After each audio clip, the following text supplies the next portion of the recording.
విహారయాత్రలు యువకుల పాలిట యమపాశాలుగా మారుతున్నాయి. విహారయాత్రకు వెళ్లే యువకుల కుటుంబాల్లో విషాదాన్ని నింపుతున్నాయి. ఇంటి దగ్గర నుంచి ఆనందంగా స్నేహితులతో కలిసి విహారయాత్రకు వెళ్లిన వారిలో ప్రమాదాల బారిన పడి కొందరు మృత్యువాత పట్టడంతో విహారయాత్ర కాస్త విషాదయాత్రగా మారిపోతుంది.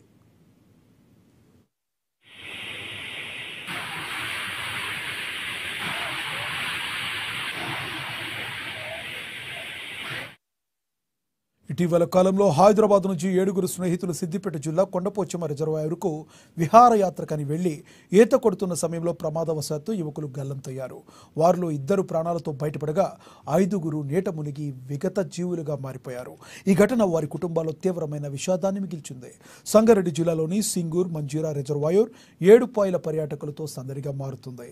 ఈ క్రమంలో గతంలో ప్రమాదవశాత్తు బ్యారేజీలో పడి పలువురు గల్లంతైన సమయాల్లో జిల్లా అధికార యంత్రాంగం చేతులు దులుపుకుంటున్నారనే విమర్శలు కూడా ఉన్నాయి.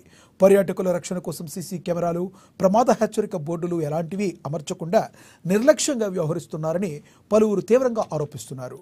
పోలీసు, నీటిపారుదల శాఖ అధికారులు పటిష్టమైన చర్యలు తీసుకుని పర్యాటకులకు రక్షణ కల్పించేలా జాగ్రత్తల చర్యలు చేపట్టాలని పలువురు విజ్ఞప్తి చేస్తున్నారు. కాలంలో జలాశయాలు, అదేవిధంగా డ్యామ్లు, చెరువులలో పర్యాటక ప్రాంతాల కోసం పర్యటన పోయి రీల్స్ దిగి మరి రీల్స్ కోసం ఫోటోలు, సెల్ఫీలు దిగి వీడియోలు తీసుకోవడం కోసం యువత విద్యార్థులు మరి మరణించడం జరుగుతున్నది. ముఖ్యంగా ఇటీవల కాలం గజ్వేల్ కొండపోచమ్మ సాగర్లో 5 మంది మరి యువత మరి నీటిలో మునిగి సెల్ఫీల కోసమని నీటిలో దిగి మరి వాళ్ళకి ఈత రాక మరణించడం జరిగింది. ఇలాంటి చోట్ల ప్రభుత్వము మరి సరైన భద్రతా చర్యలు ఏర్పాటు చేసి అక్కడ ఎందుకంటే గజ ఈతగాలను కానీ మరి లోతు హెచ్చరిక బోర్డులను కానీ సీసీ కెమెరాలు కానీ ఏర్పాటు చేసినట్టయితే మరి కొన్ని ప్రాణాలను మనం ఇలా